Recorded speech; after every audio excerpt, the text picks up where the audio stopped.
Shalom dan selamat pagi anak-anak kelas 8 yang dikasihi oleh Tuhan.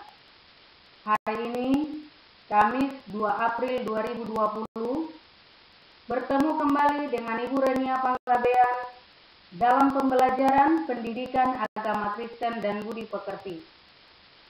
Pada pagi hari ini, kita akan mempelajari bab 14 dengan tema, apa itu berdoa? Di dalam bab ini kita akan mempelajari 4 hal. Yang pertama, kita akan mempelajari arti doa. Yang kedua, kita akan belajar tentang doa Bapa kami. Yang ketiga, belajar tentang cara berdoa yang benar. Dan yang keempat, mempelajari bagaimana Roh Kudus membantu kita untuk berdoa. Tetapi dalam pertemuan pada pagi hari ini, kita akan membahas 2 hal saja. Yang pertama, apa itu arti doa? Dan yang kedua, kita mempelajari doa yang diajarkan Tuhan Yesus, yaitu doa Bapa kami. Bagian yang pertama, arti berdoa. Dalam kehidupan sehari-hari, mungkin kita seringkali mendengarkan kata berdoa. Atau kita mendengarkan orang berdoa. Dan mungkin kita sendiri seringkali mengucapkan doa.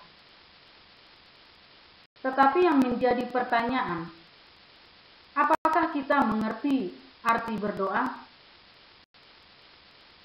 Dalam Kamus Besar Bahasa Indonesia, mendefinisikan bahwa doa adalah sebagai permohonan.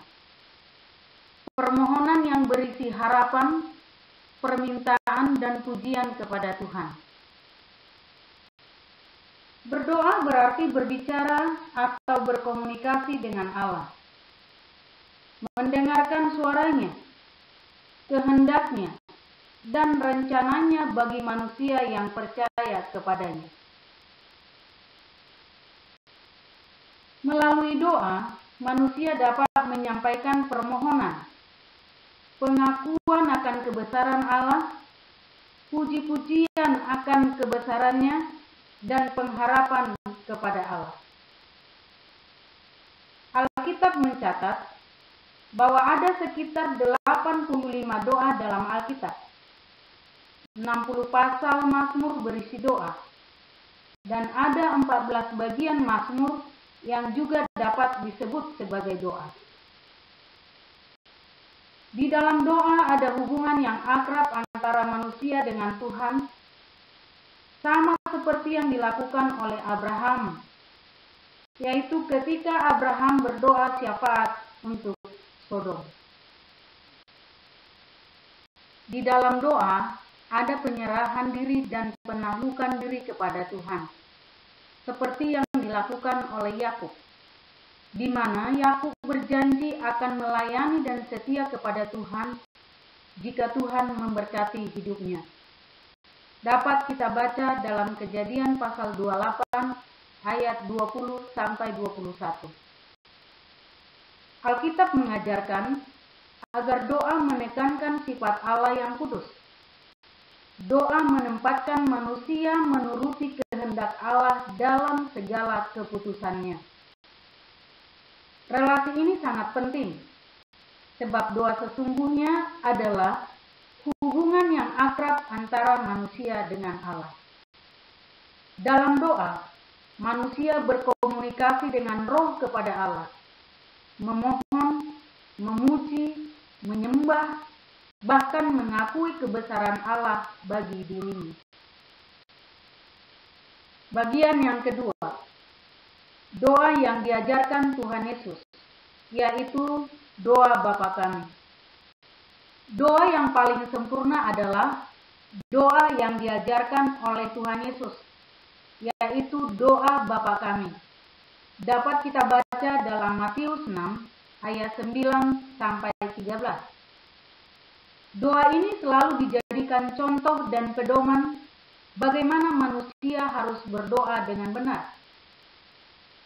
Doa ini mengandung makna yang sangat dalam, karena menempatkan manusia sebagai umat yang sangat memerlukan Allah Bapa dalam kehidupan setiap saat. Mari kita menyimak makna yang terkandung dalam doa Bapa kami. 1. Kalimat Bapa kami yang di surga. Kalimat ini mengandung makna yang pertama, menggambarkan hubungan yang dekat dengan Allah sebagai Sang Bapa. Yang kedua, berdoa dengan sikap dan roh yang benar, yaitu menyembah dalam roh dan kebenaran. Yang ketiga, menyapa Allah dalam kasih dan iman sebagai seorang yang dekat dengan anugerahnya yang sempurna. Dan yang keempat, bahwa semua orang percaya adalah satu dalam Bapa. 2. Kalimat dikuduskanlah namamu. Kalimat ini merupakan pengagungan terhadap kekudusan Allah yang tidak dapat dihampiri manusia berdosa. Dialah yang layak menerima segala kemuliaan, penghormatan, dan pengagungan atas kekudusan dan kemuliaannya. 3. Kalimat datanglah kerajaanmu.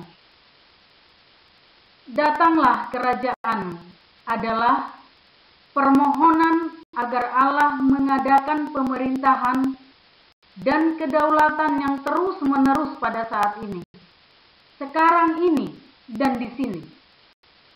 Pemerintahan Allah dapat terjadi secara pribadi, terjadi dalam keluarga, terjadi dalam kelompok, maupun di dunia melalui pergerakan pemerintahan saat ini. 4. Kalimat jadilah kehendakmu di bumi seperti di surga. Kalimat ini menyangkut kesediaan manusia melaksanakan perintah Allah setiap saat. Kalimat ini mengandung dimensi waktu, yaitu sekarang, di sini, dan yang akan datang kelak dalam kekekalan. 5. Kalimat berikanlah kami pada hari ini makanan kami yang secukupnya. Kalimat ini mengandung 3 arti.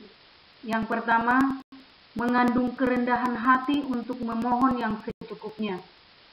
Sebab yang cukup dari Allah sudah pasti cukup untuk seluruh kebutuhan jasmani manusia. 2. Supaya manusia tidak serakah dan tamak, sebab Allah sangat membencinya. Dan yang ketiga, Allah memberikan apa yang diperlukan oleh manusia, bukan apa yang diinginkan manusia. 6. Kalimat ampunilah kami akan kesalahan kami, seperti kami mengampuni orang yang bersalah kepada kami. Kalimat ini mengingatkan bahwa manusia mengakui keberadaannya sebagai manusia berdosa yang memerlukan pengampunan dari Allah. Tanpa pengampunan dari Allah, manusia tidak dapat menjalani hidup ataupun menerima berkat apapun untuk kehidupannya. Manusia wajib mengampuni sebagai syarat untuk mendapatkan pengampunan dari Allah. 7.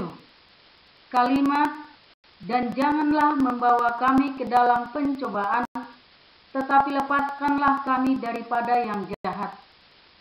Kalimat ini berisikan permohonan penyertaan Tuhan agar manusia tidak lagi jatuh dalam dosa.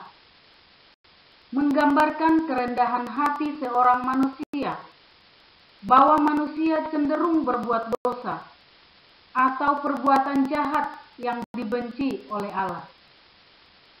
Sesungguhnya manusia memerlukan Allah yang dapat melepaskan dari keadaan yang berpotensi membawa manusia pada dosa.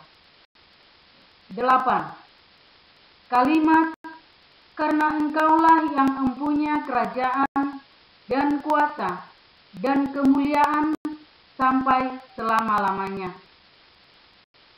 Kalimat ini merupakan pengakuan dan puji-pujian kepada Allah yang empunya kerajaan, kuasa, dan kemuliaan sampai selama-lamanya.